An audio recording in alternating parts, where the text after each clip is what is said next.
नमस्कार दोस्तों। अभी तक हमने श्रीमद् देवी भागवत पुराण के महात्म्य का वर्णन सुना।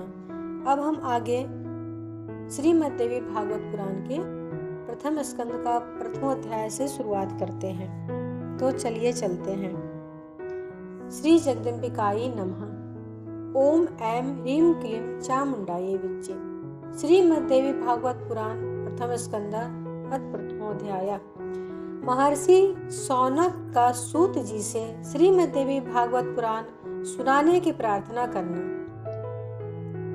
जो सर्व चेतना स्वरूपा आदि शक्ति तथा ब्रह्म विद्या स्वरूपिणी भगवती जगदम्बा है, उनका हम ध्यान करते हैं।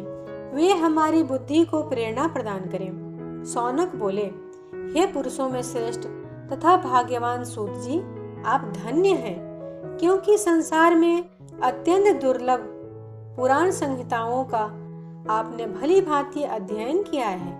हे पुण्यात्मा, हे मानद, आपने कृष्ण द्वैपायन व्यास से रचित 18 महापुराणों का सम्यक अध्ययन किया है, जो पंच लक्षणों से युक्त तथा गूढ़ रहस्यों से समन्वित हैं और जिनका आपने सत्यवती पुत्र व्यास जी से ज्ञान प्राप्त किया है। हमारे पुण्य से ही आप इस उत्तम मुनियों के निवास योग्य दिव्य पुण्यप्रद तथा कली के दोषों से रहित क्षेत्र में पधारे हुए हैं।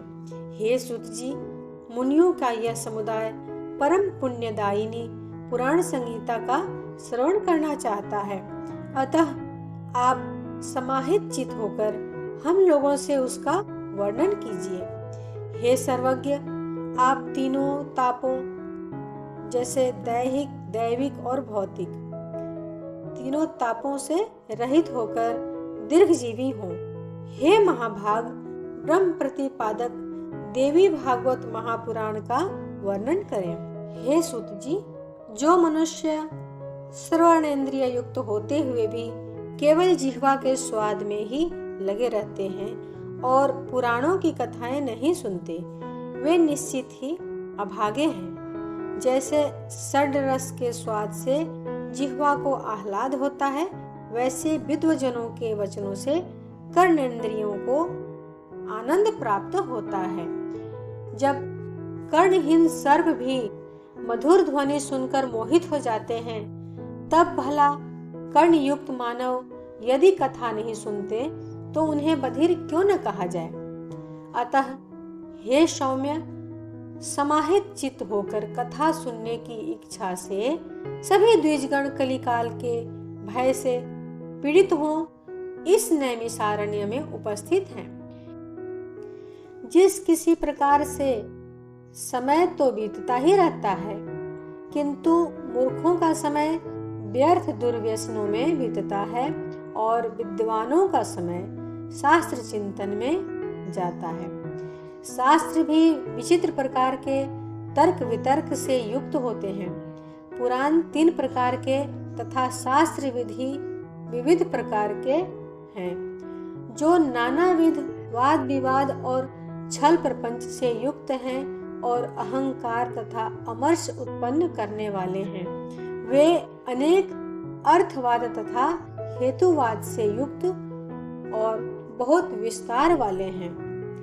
उन शास्त्रों में वेदांत शास्त्र, सात्विक, मीमांसा, राजस, न्याय शास्त्र, तामस कहा गया है, क्योंकि वह हेतुवाद से परिपूर्ण है। इसी प्रकार हे सौम्य, आपके द्वारा कहे गए पुराण कथा भेद से 3 गुणों वाले तथा 5 लक्षणों से समन्वित हैं। आपने यह भी बताया है कि उन पुराणों में यह श्रीमद् देवी भागवत 5वां पुराण है, पवित्र है, वेद के समान है और सभी लक्षणों से युक्त है। उस समय आपने प्रसंगवश अत्यंत अद्भुत मुमुक्षु जनों के लिए मुक्तिप्रद मनोरथ पूर्ण करने वाले, धर्म में रुचि उत्पन्न करने वाले जिस पुराण के संक्षेप में कहा था, उस उत्तम पुराण को विस्तार पूर्वक कहिए। उस दिव्य तथा कल्याण में श्रीमद् देवी भागवत पुराण को हम सभी द्विजगण आदर पूर्वक सुनने की इच्छा रखते हैं।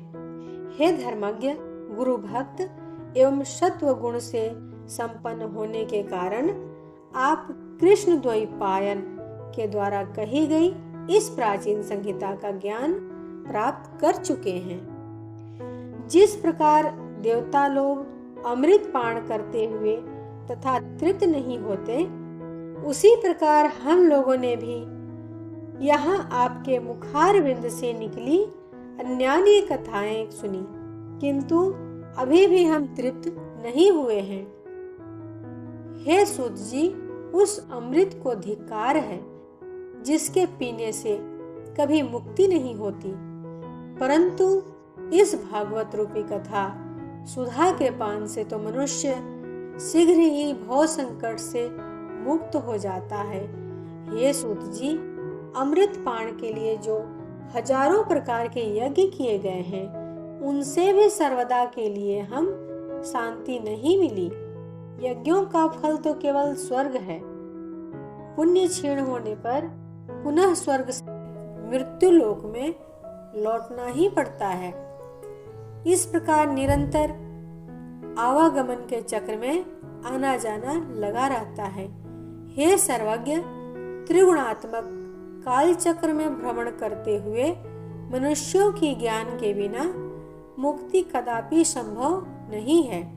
इसीलिए सब प्रकार के रसों से परिपूर्ण यह श्रीमद् देवी भागवत पुराण कहिए, जो पवित्र, मुक्तिदायक, गोपनीय तथा मुमुक्षु जनों को सर्वदा प्रिय है। इति श्रीमद्देवी भागवते महापुराणे अष्टादशसहस्रायां संहितायां प्रथमस्कन्धे शौनक प्रश्नो नाम प्रथमोऽध्यायः। जय जगदम्बे, जय मां अम्बे।